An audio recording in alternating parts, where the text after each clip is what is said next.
ភាសាខ្មែរមេរៀនទី32មុខរបរចិញ្ចឹមត្រីអំណានចូលអានអត្ថបទខាងក្រោមរួចឆ្លើយនឹងសំណួរការជ្រើសរើសអាជីពមួយសម្រាប់ខ្លួនឬគ្រួសារគឺជាប្រការល្អដើម្បីអភិវឌ្ឍសេដ្ឋកិច្ចគ្រួសារឲ្យមានជីវភាពធូរធារពូសុក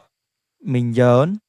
ក្រៅពីធ្វើស្រែគាត់បានចិញ្ចឹមត្រីក្នុងស្រះមួយក្បែរភូមិដែលមានត្រីរាប់ពាន់ក្បាលរាល់ព្រឹកនិងល្ងាចពួកគាត់ទាំងពីរតែងតែឲ្យចំណីត្រីព្រោះទឹកនៅវេលានេះត្រជាក់ពូសុកបានរៀនពីរបៀបផលិតចំណីត្រីដោយយកស្លឹកដំឡូងជ្វាចកត្រកួនបាយទាពោតសណ្តែកសៀងនិងសមាសធាតុផ្សំផ្សេងទៀតដូចជាកន្ទក់ចុងអង្ករកាកសំណល់ផ្ទះបាយម្សៅត្រីឬត្រីជីឡាក់លាយចូលគ្នាបន្ទាប់មកស្ងោរឲ្យឆ្អិនទុកឲ្យត្រជាក់មុននឹងដាក់ឲ្យត្រីស៊ីលើសពីនេះពូសុកតែងកាប់ជម្រះស្មៅនិងព្រៃ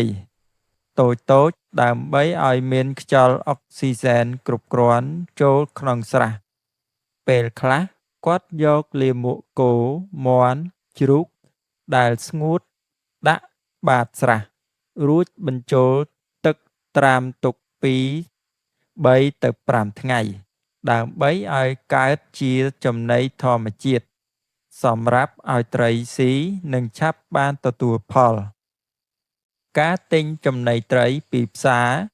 នាំឲ្យអស់ប្រាក់ច្រើនមិនសូវចំណេញទេមុខរបរចិញ្ចឹមត្រីបានជួយដល់ជីវភាពគ្រួសារពូសុកបានធូរធារមិនបាច់ខ្ចីបុលប្រាក់គេដែលជាគំរូល្អដល់អ្នកជិតខាងក្នុងភូមិ